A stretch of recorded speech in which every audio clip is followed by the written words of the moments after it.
And first of all, I'd like to thank everybody for all their previous endeavours and efforts in what has been, I think, a very successful committee in directing the extra funds into primary care, which have helped Oldham patients and population to improve dramatically, especially in the last 3 or 4 years with the primary care team that we now have in place. And I'm very confident that that will continue into the future as well. And that falls fairly on the hands of Marion. First of all, let's go through the list of apologies. Deb? Okay, we have Mike Barker, Claire Smith, Derek Ashford, Ben Squires, Erin Portsmouth and Nicola Hepburn. Thank you. We are, despite that long list of apologies, we are at quorum as we stand.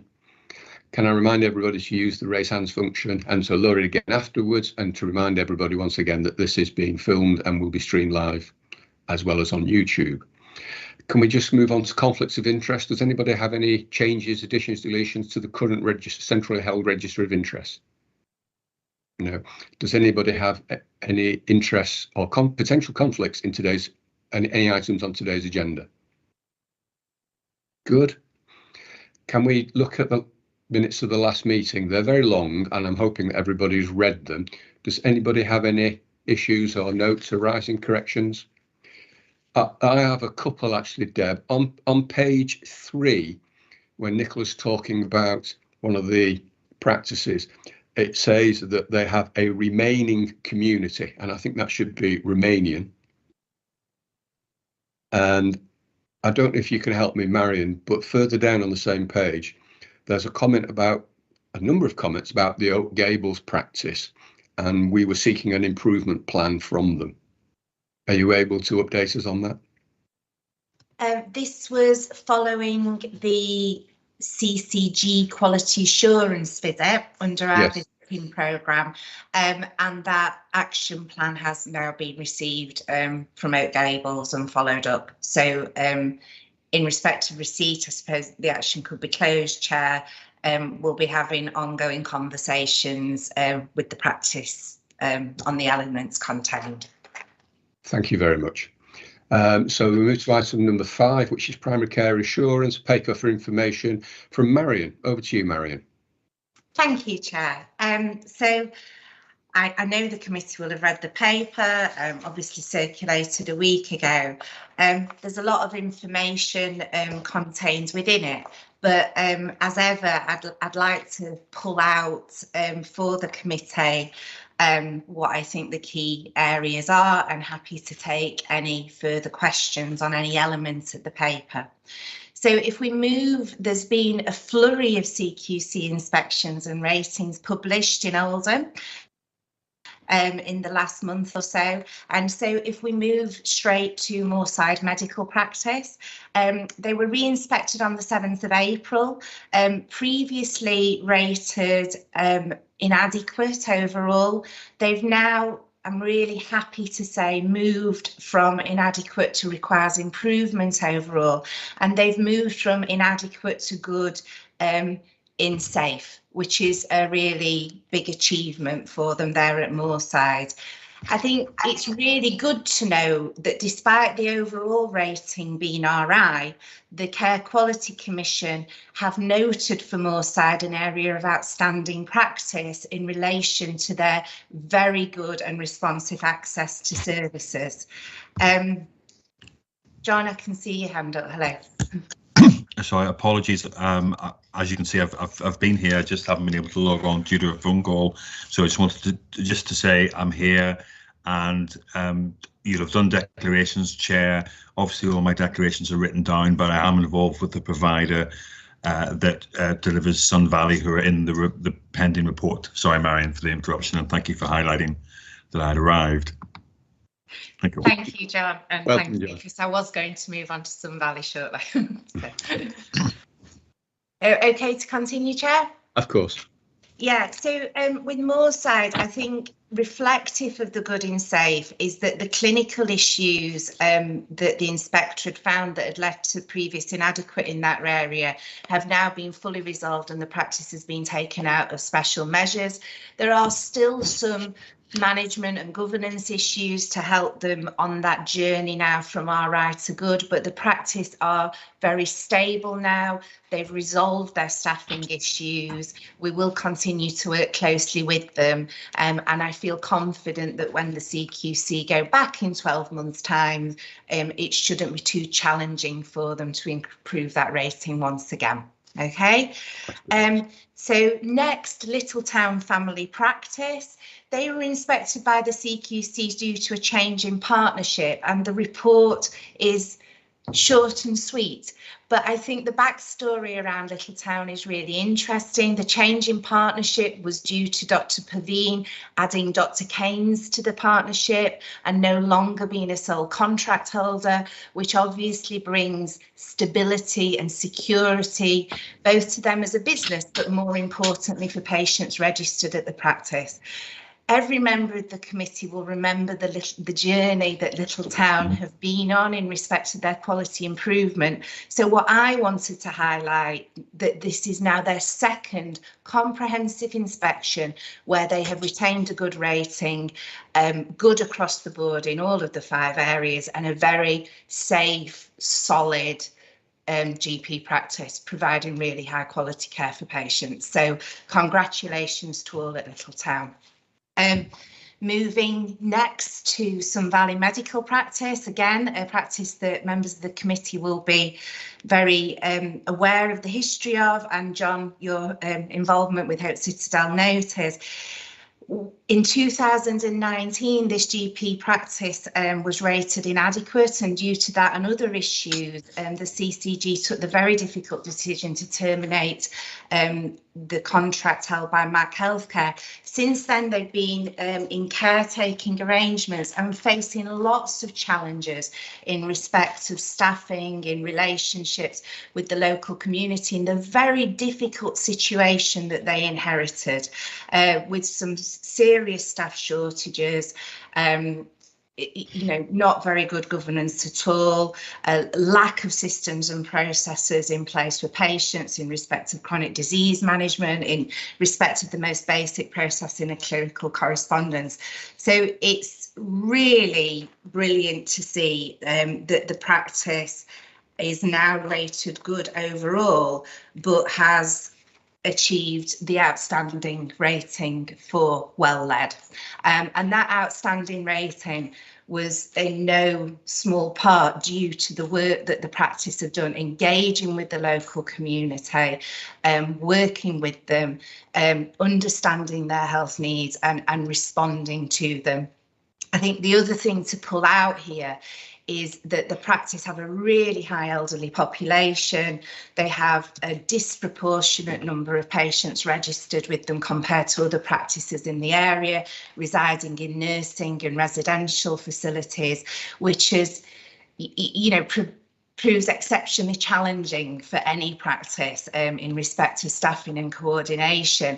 And the CQC have highlighted in the report the outstanding care that the practice is providing to that elderly and frail population. So we cannot underestimate the journey that this practice has taken, and I am so happy for the local community and for the patients registered at Sun Valley as to the outcome of this inspection, because it really does reflect that journey and the hard work that's been undertaken.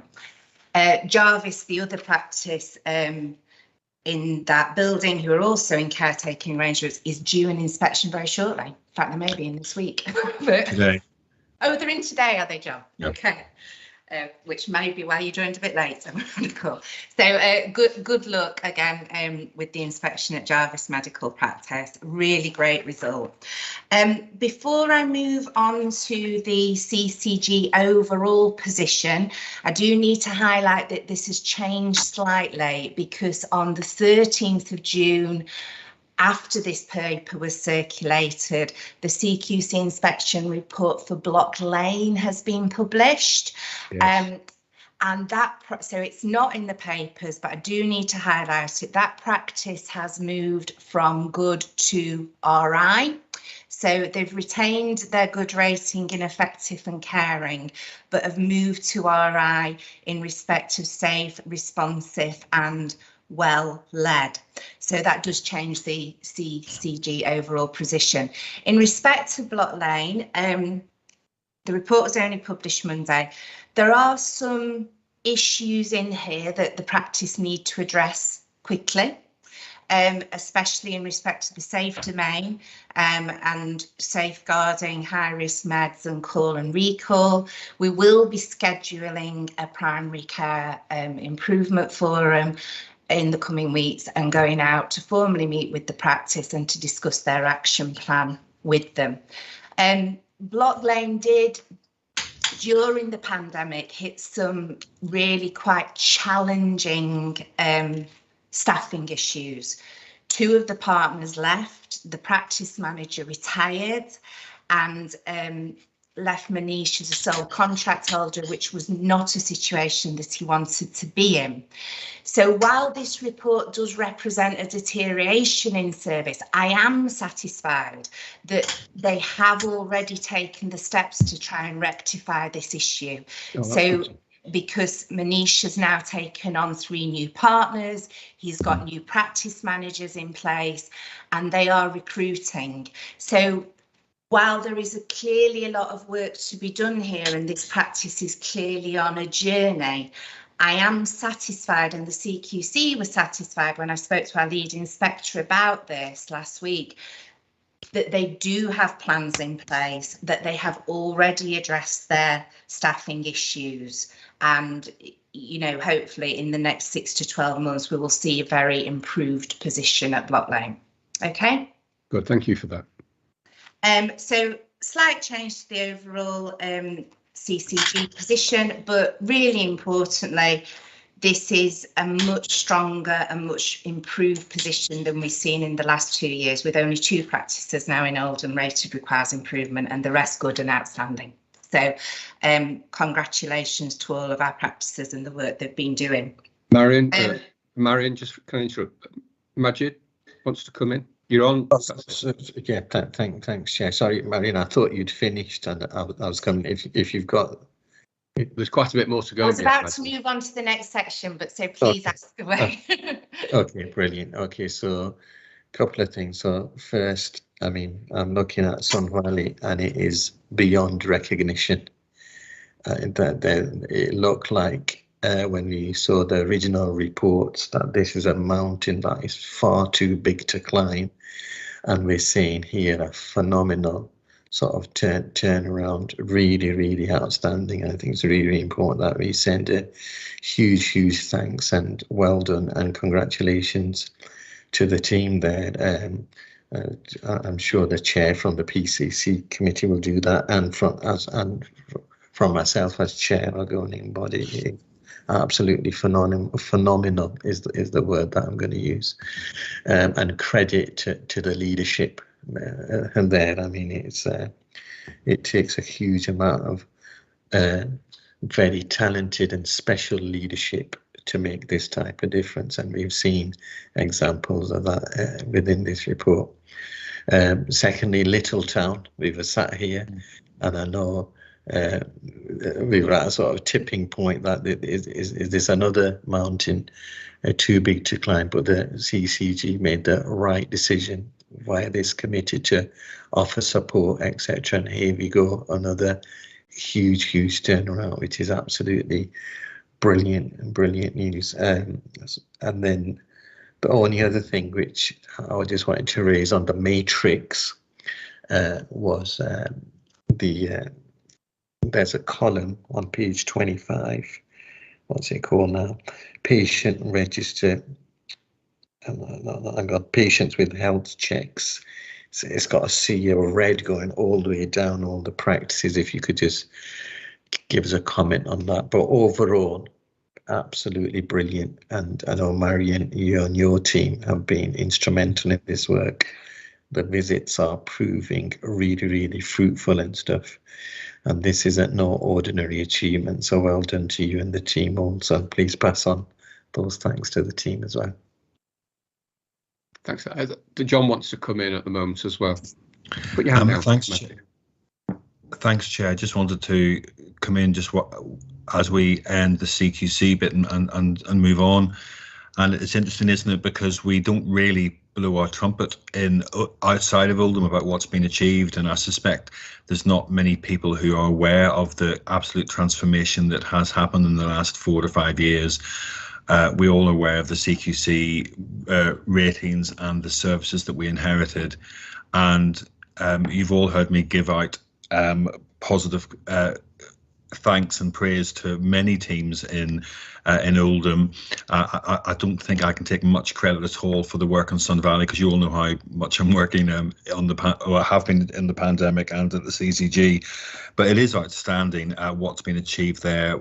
The nurse fasts through Ramadan with the patients, and I'm deeply humbled by how well they do. Of course, the access problems are the same as everywhere in general practice, but it is a genuine transformation. And I suppose, so, you know, I would like to give credit to Marion and her team, and, you know, and then to this committee, because we have made some difficult decisions, and many people I meet in even our health colleagues, you know, they get a bit cynical. Do we ever make a difference? What's the point turning up to work? Surely it all just happens. It's all just so under-resourced or over-demanded that you can't make a change. But we were brave enough to make a change and to take some difficult decisions. And Marion and I still have the scars of some of the little town conversations. But, you know, we didn't lose an outstanding GP there. Instead, we set her free, and she has blossomed. And, you know, what a terrible year for her. I remember one day I drove past and the fire engine was outside. Just everything that could go wrong went wrong. And yet there's someone who we need to just make sure we honour as a real community champion. And these stories are no longer unique. And I'm, as Marion said, very confident that block lanes and new arrangements will pull through. I'm very confident looking at the future of individual GP practice. We have some work to do, of course. Starting everything up again after the COVID, the same way that the elective hospitals have to do as well. And of course, there's some work to be done with PCNs. But where we are now, in probably our last PCC as a CCG, I think is very different than where we were. And I just want to give credit to everybody for being kind and brave, and, you know, especially Marion and the GPs who have done this while keeping the lights on. So thank you, everyone. Thank you, John. Marion. Thank you, John. And I know Graham will, but I shall also make sure that all of those comments are reflected back to Dr. Praveen at Littletown and the team at Hope Citadel, because I think it's really important that they get to hear that. Majid, you asked a question about Appendix 2, which I think is health checks for people with serious mental illness. And yes, it is quite a sobering picture. This is reflective of the pandemic situation, and, you know, John's already alluded to the pressures around access and catch-up that have been, which are across all of Greater Manchester, indeed across all of the country. And I think this is an area where all of our practices are aware that there is a great deal of work to be done in respect of the recall of these patients to get them in and seen. It is something that we are picking up through the assurance visits, and within those action plans, as we go out and talk to each individual practice, there is a lot of focus around SMI and recall, and there is a lot of focus around diabetes and a lot of focus around respiratory. So practices are making plans and improvements to pick these up.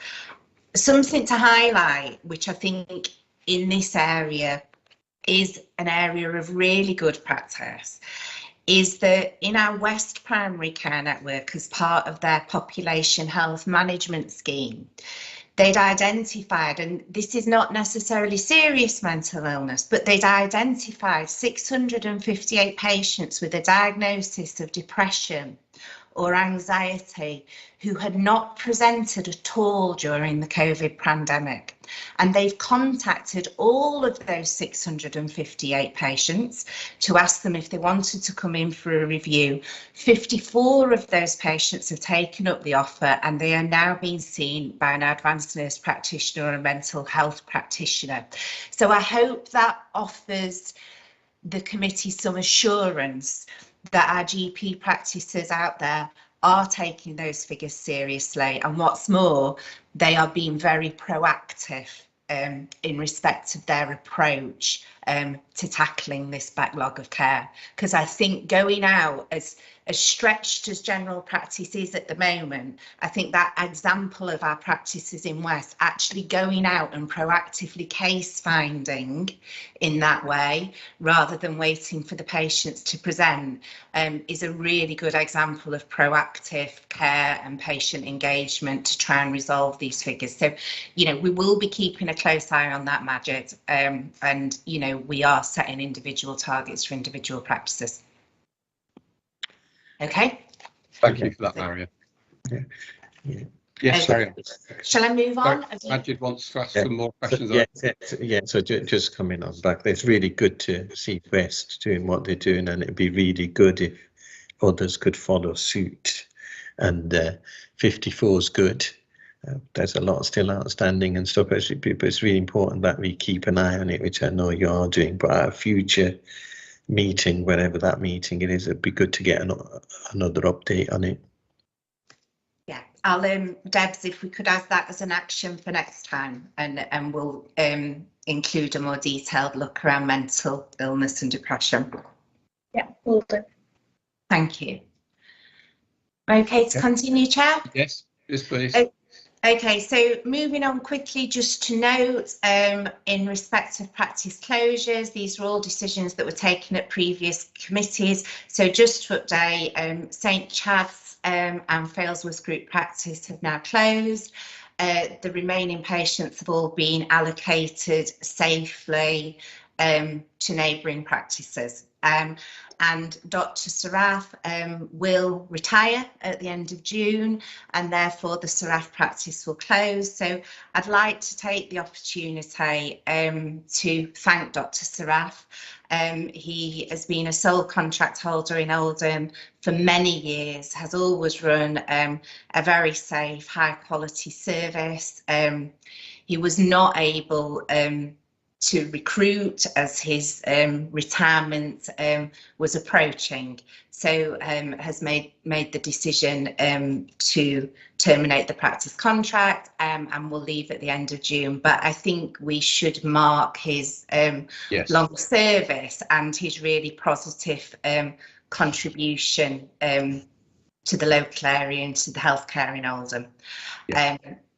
Thank you, Chair. And on Saraf, the majority of patients registered at that practice have now safely re-registered at either Moorside or Springfield. We're going to be looking at a very small allocation at the end of June. John wants to come in on this, I think. John? Yes, so to echo Marion's thoughts about Dr. Saraf, and to say that there is a lunch organised, and as long as I don't wreck the quoracy of the combined commissioning group, I'll hopefully be able to attend that, Marion, and we'll say some well-deserved words for Dr. Saraf. It's remarkable how he's bucked the trend of a single-handed GP in terms of keeping the levels of quality and patient satisfaction and service there. If we had a few more people like Dr. Saraf, we would be in a better place, and you know, across GM. And so I hopefully will be able to go and pass on your regards in person then. Thank you. Yeah, do tell him, John, that his efforts have not gone unnoticed, and on behalf of the people of Oldham, we really do thank him. Marion? Okay. And finally, we have conducted 8 more CCG assurance visits. We've had a real run of them in the last few months. We will easily be on track to visiting every GP practice in Oldham in the next 3 months. We'd aim to have all of those completed. And we've had a run of really exceptional visits as well, seeing practices with very varied business models, from Dr. Duru, who's a sole contract holder in the ICC, but due to his ethos of dealing with every patient on the day they present, has some really outstanding access and really high satisfaction from patients in respect to the access and the standards of care there, up to Woodlands, who are a large practice, you know, with consistently some of the highest clinical outcomes for patients in Oldham when it comes to their chronic disease management and their nurse partner. you know, so just really positive experiences. I think also I want to reflect back to the committee how these conversations are starting to influence our commissioning decisions. We've been to a lot of practices in the ICC recently who flagged lots of problems in that their local community had to travel to Rochdale for diabetic eye screening, and you know, and a community who don't necessarily have the funds and the means to make that journey. We are now looking at putting diabetic retinopathy screening into the ICC in a room there. So in the next few months, hopefully we will see those patients start to access the service in a way they haven't been, and see a big increase in the numbers of patients located in the central primary care network with all diabetic care processes in place. Across all of those visits, we went to the Jalal practice. Their staffing is a little stretched because while we visited the Jalal practice, these partners also have Lee's medical practice, and their staffing was a little stretched across both practices. However, they do have a recruitment plan in place, which was robust, and we are just keeping in close contact with them to ensure that that is implemented and moves forward. But other than that, you know, a run of really impressive visits, and I'm looking forward to getting around the remaining practices in Oldham. Happy to take any questions and comments on any of the reports, which are all in the appendices. Good. The comment I'd like to make, actually, Marion, is that having seen the Practice Assurer scheme, which and the practice visit, a model which you implemented when you arrived here, and then we were hit by the pandemic. But despite that, it's the benefits of that system and the, I suppose, the battle you had to get practices to understand it was not an inspection, but it was a helpful resource. You've turned that corner, and it's very clear and plain to see that we're now getting the benefits in a very visible way. And these are not just benefits because it improves the scorecard or it looks good, I see, agree, but these are real patient benefits. We're seeing increased quality of care being delivered across the whole health economy of Oldham and the footprint. And I think that is a real benefit and a legacy which I'm sure will continue. So thank you very much for that work. Are you going to move into primary care networks now? I am. And I think that is part of the same model that we introduced the primary care networks just as we were hit by the pandemic. But you've just given us a very good example of, even though we've had the pandemic, the primary care networks are now coming together to start to produce some really good high quality benefits for the patients of Oldham.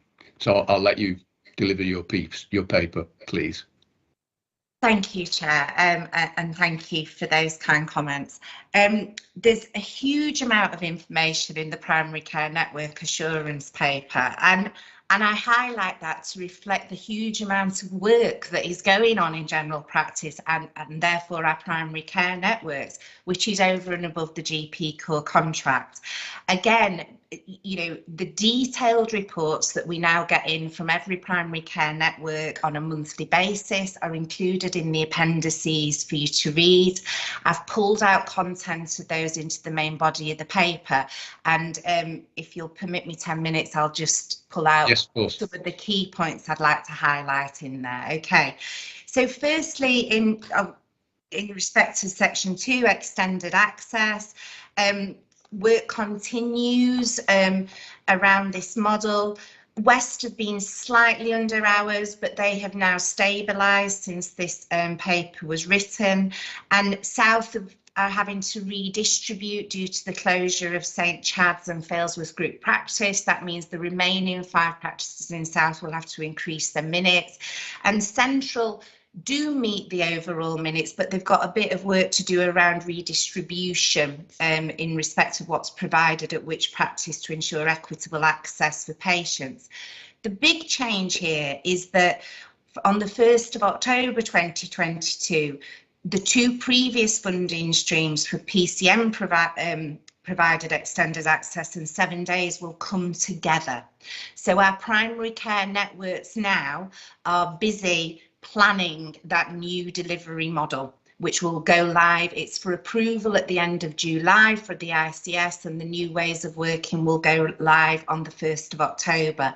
What's really key to that planning is the element around patient engagement, because what the centre are very clear about is that this is not a carry forward of existing arrangements. What PCNs now are expected to do is to engage with their local communities and demonstrate in the plans that they present back to the ICS that patient need and patient access requirements have been assessed and are reflected in their planning and their delivery models. So that is the work that we'll be doing with them as a primary care team over the coming months. The other things that I'd like to highlight from this report are recruitment around the ARRS, which is the Additional Roles Reimbursement Scheme. This is an area that our primary care networks had previously struggled with.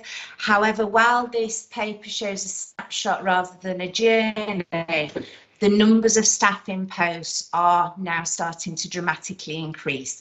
This has been a huge focus of work for the network managers in the last 6 months. We're seeing care coordinators starting to pop up. We're seeing more clinical pharmacists enroll, and they're really starting to capitalise on this scheme and to get the bodies in post. Because of course, while it's really nice to be able to say to the committee that the number of GPs in Oldham in respect of whole-time equivalents has stayed reasonably stable in the last 12 months. The numbers of patients have increased, and certainly the number of requests for appointments and patient demand has increased. So it's really, really important as we think about those pressures in primary care, we think about population health management and the new ways of working, that these care coordinators roles, the pharmacy roles are there in post. The other thing I'd like to highlight to the committee is around the COVID vaccination programme. Again, at the time of writing, this said we had 10 care homes who still needed a visit. We've now got none. So all our care homes in Oldham have been visited to offer a COVID vaccination, and we did that by the end of May, which was a month ahead of the national target of the end of June. So huge thank you to all our PCNs for their work on that Spring Booster programme, and really important that they got out to those vulnerable communities a month in advance of the national target. Because of the large numbers of outbreaks that we'd had in care homes, that isn't full coverage, because when they did do the visits, there were quite a lot of patients who couldn't be vaccinated because they'd recently had COVID. So now what the focus is ensuring that they go back to see those patients once they're out of the 28-day window, and there's still a bit of work to do in the next couple of weeks about ensuring that every housebound patient who's aged 75 and over has had their Spring Booster. However, our PCNs are well on track to deliver that. Thank you. Good news. The section of the paper that I'd like to focus on in more detail is section 2.5, which is around our local enhanced service, the Population Health Management Scheme. There is a lot of detail in there. There's a lot of information in the reports in the appendices. So again, I just want to highlight some of the real key achievements of this scheme for the committee, and happy to take any questions. As you all remember, all of our primary care networks had 5 areas that they had to focus on under this scheme, and 2 of the 5 for every primary care network had to be diabetes and respiratory. But what this scheme really demonstrates is how each primary care network, true to the ethos of the scheme, has, when they've looked at diabetes or respiratory, they've focused on different areas, and they have really tailored what they're delivering to the health needs of their population, which of course vary. So for example, in East, they've done a big focus on 107 patients to ensure that all elements of diabetic care are in place. But they've also, rather than focusing on patients who they already or who already have a diagnosis, they've identified 1,148 people at risk of COPD, and they've referred all of them for early intervention. So again, it's really proactive case finding, early intervention. Let's try and catch people before they come. And then in West, who have a much younger population, while they've also looked at COPD, they've had a really big focus around asthma and about really trying to get in 215 patients who have been long overdue an asthma review, and to ensure that they come in and they get seen, because they haven't been seen, they haven't accessed care in the last 12 months. So again, 2 examples there about how our primary care networks are really tailoring this scheme to meet local health needs. In respect of the individual areas that our primary care networks have chosen, again, I just want to highlight a few elements. One is the frailty MDT in our North Primary Care Network. It's really challenging for a busy GP and a busy community geriatrician to find the time to come together to discuss a smaller group of patients who may not be acutely ill at the time. But I think this one case highlighted in the report of a gentleman in a care home who in the last 6 months had multiple A&E attendances and admissions due to that one conversation, that one MDT, the medication changes, the changes to his care plan that were communicated back to the care home and they've implemented in the last 3 months. No more hospital admissions, his chronic diseases, his overall health, much improved. So a huge return on investment, both for the system, but most importantly for him as an individual in his care. And that's the model that we want to roll out, that we want to continue as we build upon this scheme and indeed move forward with the anticipatory care planning element. That primary care network have also now screened an additional 372 patients for arterial fibrillation, again, early intervention. In our East Primary Care Network, they have been focusing on young men and screening them for depression and referring them on to appropriate services. Under the previous paper, I spoke about some of the really good work going on in West about the proactive identification of patients who hadn't presented with a diagnosis of depression and anxiety. West Primary Care Network are also doing a big piece of work with their BAME communities, focusing on people who are aged 30 to 39. Again, people who are not accessing healthcare, but perhaps would benefit from some early intervention and proactively contacting them. It's quite a low hit rate of people getting engaged, but you are seeing a small numbers of patients now actively engaged in weight management programs and coming into the practice. You know, it's difficult when you're feeling fit and well in your 30s, isn't it, to maybe see the benefits, but you know, hopefully 100% for them. And then in Central, who are having a big focus on women's health, Answer Cancer have agreed to work with 7 primary care networks across the whole of Greater Manchester, looking at how they increase cancer screening. And I'm really happy that Central Primary Care Network is one of those PCNs, you know, to try and address some of the health inequalities and the balance for women living in that community. So again, they're at the start of that programme, but some really good work going on there in Central. Before I move on to section 6 and the finances, are there any questions or comments? I know there's a huge amount of information in that. I'm very happy to pick anything up or pick up anything outside the meeting.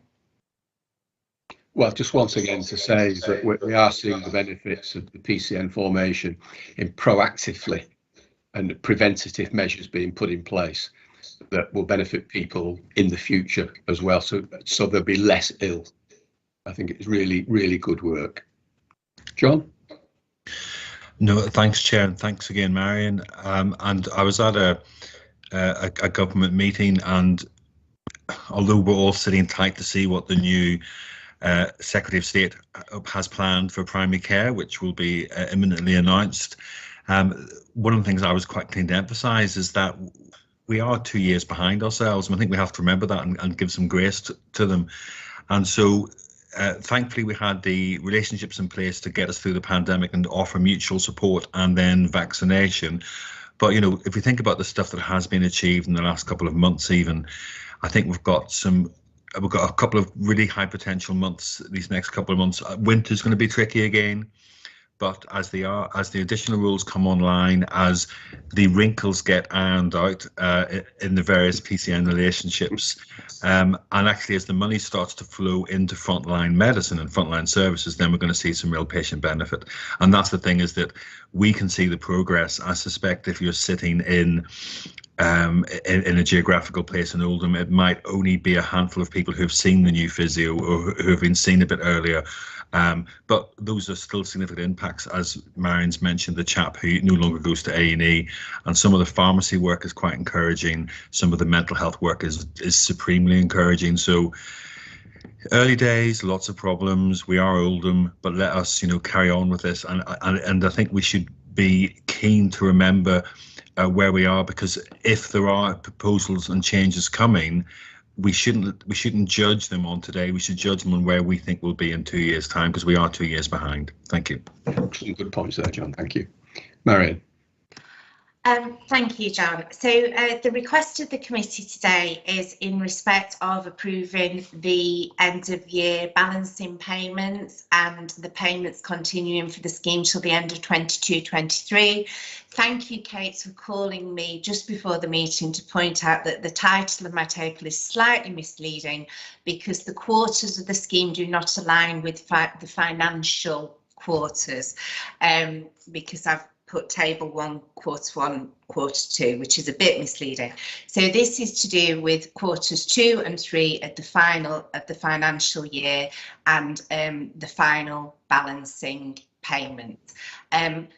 We are satisfied. We in respect to the governance, we meet with the PCN clinical directors and the network managers on a monthly basis, and we are satisfied that the networks are well engaged in this programme, that they are making progress, especially within the context of recovery and the catch-up due to the COVID pandemic. I think this scheme has also really put Oldham in a strong position when it comes to the anticipatory care elements of the network contract as, because it has already, you know, changed and enabled that mindset around how PCN practices within PCNs come together to focus on population health management.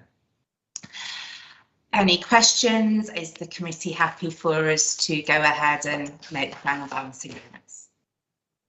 Yes, approved. Thank you. That's all from me, unless anyone has any questions or comments. Once again, thanks very much indeed, Marion. I think that essentially brings us to the end of the agenda items today. Have we identified any risks that we should be aware of and make the future panel or the CCG aware of going forward? Good. I've not been notified of any other business. So that brings to the conclusion the meeting. Thank you all very much indeed for all your time and efforts. Thank you, Graham. Hope to see you next week. Take care, everybody. Take care. Bye. Bye-bye. Bye. Thank you all. Very much. All the best.